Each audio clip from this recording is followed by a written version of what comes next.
You believe it's liberating to tell people that there is no God? I think a lot of people, when they give up God, feel a great sense of release and freedom. No gods, no life after death, no ultimate foundation for ethics, are all deeply connected to an evolutionary perspective. You're here today and you're gone tomorrow, and that's all there is to it. Why do you think that? I mean, what's your dad? What's your scientist? What's your dad? I think, well, I've had a lot of letters saying that, and I've... There are 8 billion people in the world, Dr. Dawkins. How many letters have you had? No, I haven't done that. That's quite true. Professor Dawkins seemed so convinced that God doesn't exist that I wondered if he would be willing to put a number on it. Well, it's hard to put a figure on it, but I mean, I put it as something like, 99% against or something. Well, how do you know it's 99% against, say, not 97? No, I did. You asked me to put a figure on it, and I'm not comfortable putting a figure on it. I think it's, I just think it's very unlikely. What? But you couldn't put a number on it? No, of course not. So it could be 49%. Well, it would be. I mean, I think it's unlikely, and it's quite far from 50%. How do you know? I don't know. I mean, I put an argument in the book. Well, then who did create the heavens and the earth? Why do you use the word who? You see, you immediately beg the question by using the word who. Well, then how did it get created? Well,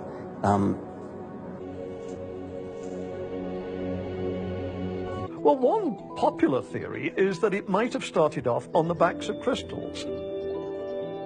My crystal ball. But I don't know how you get from mud to a living cell. That's my question. Yes, well, I've told you. I think it's on the back try of one more crystals. time. On the backs of crystals. On the backs of crystals is at least one hypothesis, yes. So that's your theory, and you think that is more likely and less far-fetched than intelligent design? I think it is.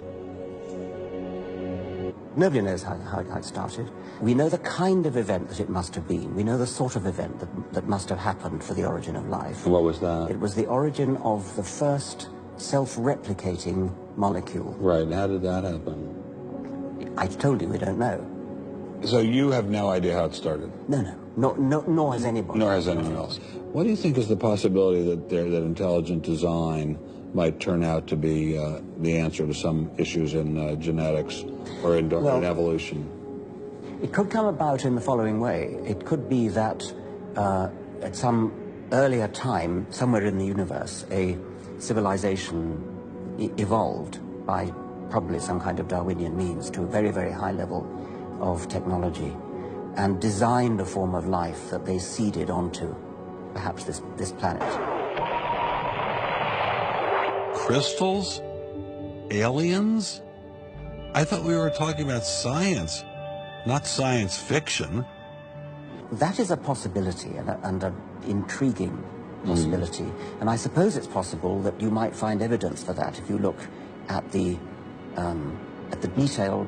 details of biochemistry, molecular biology. You might find a signature of some sort of designer.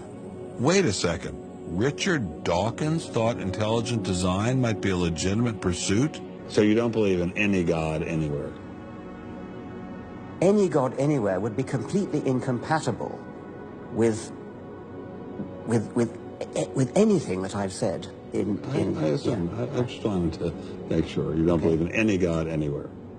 No. What if after you died you ran into God and he said, "What have you been doing, Richard? I mean, what have you been doing? I've been trying to be nice to you. Yeah. I gave you a multi-million-dollar paycheck over and over again with your book, and look what you did."